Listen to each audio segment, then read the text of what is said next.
আল্লাহ রাব্বুল আলামিন পবিত্র কোরআনের ৬৭ নম্বর সূরার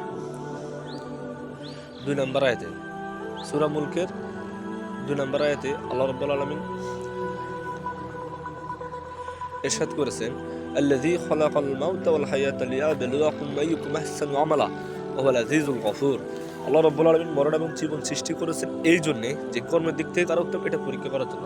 তিনি গফুর, তিনি দয়ালু।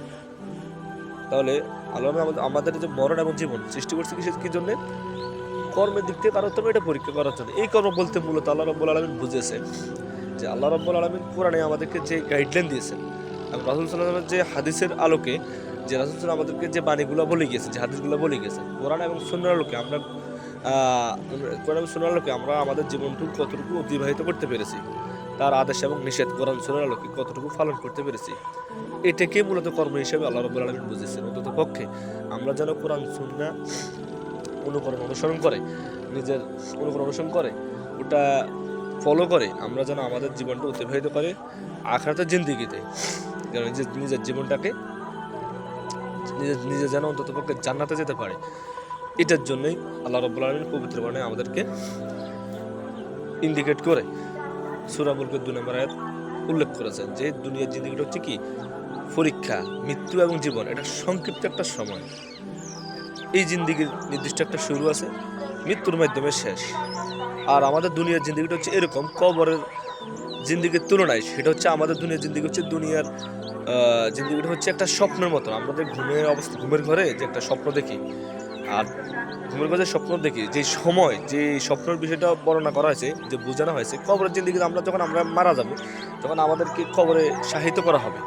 তখন যখন যখন মুনকার নেকির ফেরেশতা যখন আমাদেরকে জাগাবে, তখন আমাদের কাছে মনে হবে পুরো দুনিয়ার জিন্দেগির যে হায়াতটুকু আমরা পেয়েছি পুরোটা এটা স্বপ্ন। তখন জাগিয়ে আমরা বলবো যে আমাদের জীবনে একটা দুঃস্বপ্ন ঘটে গেছে। বিষয়টা হচ্ছে এরকম। অথচ আখিরাতের জিন্দেগি, ওই জিন্দেগির শুরু আছে তবে শেষ নেই। এই বিষয়ে আল্লাহ রাব্বুল আলামিন পবিত্র কোরআনে ইরশাদ করেন, বাল তুসিরুনাল হায়াতাদ দুনিয়া ওয়াল আখিরাতু খায়রু ওয়া আবকা। আল্লাহ রাব্বুল আলামিন যে বস্তুত তোমরা দুনিয়ার জিন্দেগিকে প্রাধান্য দাও, অথচ আখিরাত মানে মৃত্যুর পরবর্তী জীবন এটা হচ্ছে উত্তম এবং স্থায়ী। এবার পয়েন্টে আসেন, আমাদের গুরুত্ব দেওয়া দরকার কোন জিন্দেগিকে?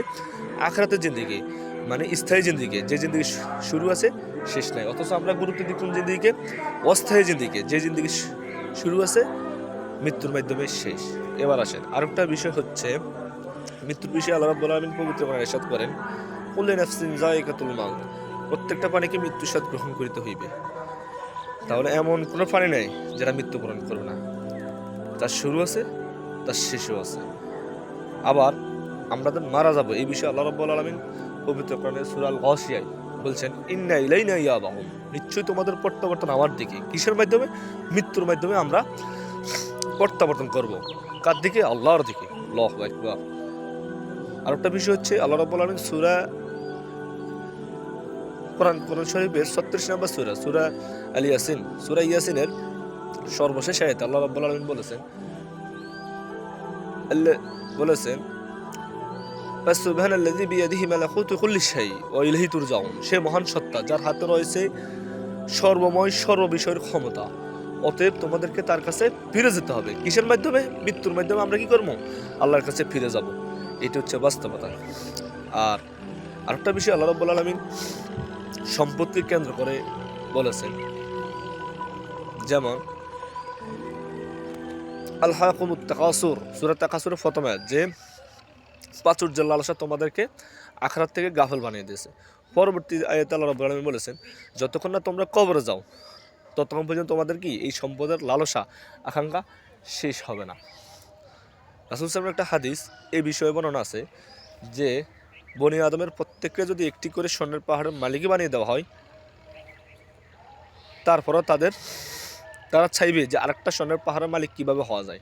অথচ তার এই স্বর্ণের একটি পাহাড় দিয়ে তার 14 গোষ্ঠী খেয়ে গেল, তারপরে সম্পদ আরও অবশিষ্ট থেকে যাবে। কিন্তু তারপরও সে চাইবে কি সে কীভাবে আরেকটা স্বর্ণের পাহাড়ের মালিক হতে পারে। এটি হচ্ছে বাস্তবতা। তাই আসুন আমরা আল্লাহর সন্তুষ্টির জন্য নিজের জান, মাল, সময় বিসর্জন দিই, কোরবানি দিয়ে আল্লাহর সন্তুষ্টির জন্য পরকালে নাজাতের জন্য অন্তত পক্ষে নিজের জীবনটাকে উৎসর্গ করি এবং আল্লাহর সন্তুষ্টির জন্যে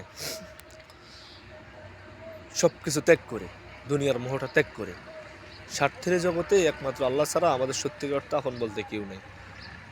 পরিবার থেকে শুরু করে সমাজ, রাষ্ট্র, সব জায়গায় প্রত্যেকটা মানুষ যেখানে স্বার্থ সেখানেই মানুষ।